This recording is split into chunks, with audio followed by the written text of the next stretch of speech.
pessoa, até pela minha própria formação, alguém pode falar, esse cara é doido, porque ele fez filosofia, teologia, arqueologia. Eu tenho um doutorado em teologia, depois vou fazer outro doutorado em arqueologia. Depois que já tinha um doutorado, não precisava fazer outro. Por que que eu faço essa salada? É porque eu sou uma pessoa de mente inquieta e com sede de conhecimento. Tá certo? Isso aqui não foi uma coisa que eu fiquei tirando da minha cabecinha, não, tá cheio de notas de rodapé. Mas eu também não falo isso para me exaltar, não. Eu quero dizer apenas o seguinte, quanto mais eu estudo, mais eu vejo a evidência de Deus na história, nos atos da história, na minha vida. E Paulo, certa vez, disse, ai de mim se eu não pregar o evangelho. Eu digo a mesma coisa, ai de mim se eu não falar para as pessoas sobre esse Deus. É claro, lógico, evidente, que muita gente vai falar assim, poxa, Rodrigo, legal, eu vou parar para pensar em Deus. Eu falo assim, que balela que esse cara está falando. Não interessa, eu não quero enfiar a religião goela abaixo. Eu quero apenas testemunhar. Porque Deus não precisa de advogados. Deus precisa de testemunha. O problema é que muito crente quer ser advogado de Deus, né? Eu vou provar aqui, eu vou enfiar minha religião goela abaixo de você.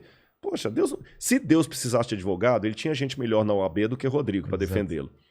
Então eu acho que é preciso mais de testemunha. E é isso que eu faço. Mas você não precisa de comprovação histórica para aumentar ou diminuir sua fé. É independente? Ou essa busca, ela reforça a sua crença? Se você estivesse entrevistando o Søren Kierkegaard, ele ia dizer que não precisa de nada disso. Porque Søren Kierkegaard apoiava o fideísmo ao extremo. Ele falava do pulo da fé. Só que eu discordo de Kierkegaard, apesar do brilhantismo que ele foi.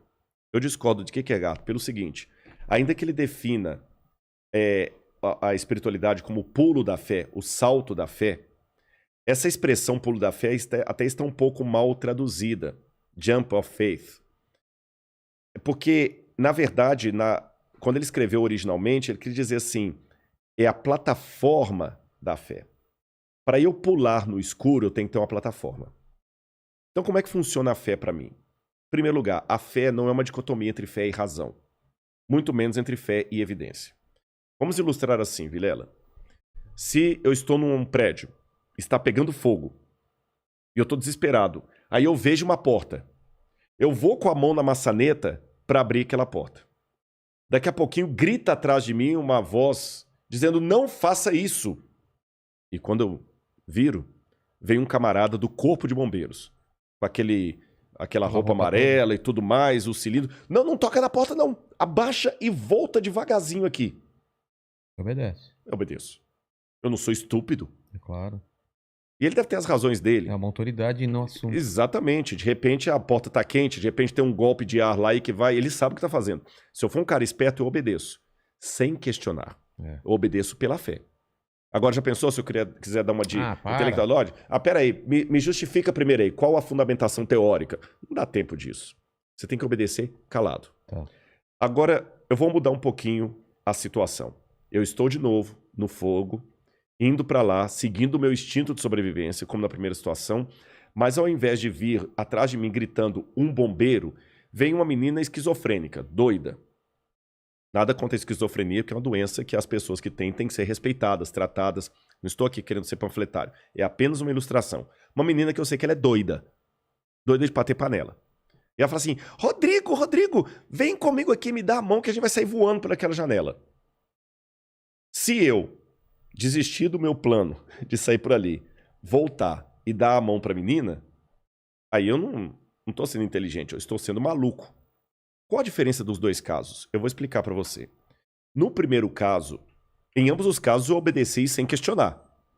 Só que no primeiro caso, eu tenho evidências prévias ao momento do incêndio que me dizem que bombeiros sabem o que fazer naquela hora. Bombeiros são treinados para aquilo. É um assentimento racional. Portanto, na hora do fogo, quando eu não tiver todas as respostas, as evidências racionais prévias me ajudarão a obedecer o bombeiro sem questionar. Isso é obedecer pela fé. Entendi. Mas eu não tenho nenhuma prova racional de que aquela menina sabe o que está fazendo. Pelo contrário, eu tenho a prova que ela é até meio biruta. Seguir o bombeiro é uma questão de inteligência. Seguir a menina é uma questão de desespero. Essa é a diferença entre a fé e o fideísmo, ou entre a crença e a crendice. Então, quando eu falo com você que eu obedeço a Deus sem questionar, é porque eu tenho, previamente, evidências que me apontam, vai na direção de Deus, que vai dar certo. E a experiência pessoal. E a experiência pessoal. É diferente de seguir, de crer por amor da crença. Entendi. Então, por isso que, para mim, a fé, ela tem um papel que mistura com a evidência. E isso é bíblico. A Bíblia é o livro que mais me incentiva a questionar. Jesus, muitas respostas ele dava fazendo outras perguntas. O que farei, mestre, para herdar a vida eterna? O que está escrito na lei? Tá. Senhor, essa mulher adulterou e a lei mandou que apedrejasse. O que o senhor diz? Alguém aqui que não tem pecado, atira a primeira pedra. O que vocês acham? Vocês têm pecado? Quem não tem? Jesus respondia perguntas contra pergunta. O livro de Isaías fala assim, vinde, arrazoemos, diz o Senhor. O que é arrazoemos? Vamos botar a razão para funcionar, vamos conversar comigo. Provai e vede que o Senhor é bom. Então, se tem um livro que inspira em mim o questionamento sadio, é a Bíblia. Por isso que o próprio Cristo questionou, Deus meu, por que me desamparaste? E nem por isso perdeu a fé. Então, fé e questionamento andam lado a lado. A única diferença é se você está seguindo um bombeiro, porque você tem evidências lógicas que apontam para aquilo, ou se você está seguindo uma menina que é apenas maluca e você no desespero de sair do qualquer urubu é meu louro. Então, quer dizer, é isso que a gente tem que tomar cuidado. Por isso que Paulo fala, o culto racional da fé. Isso é Paulo falando. E o quanto da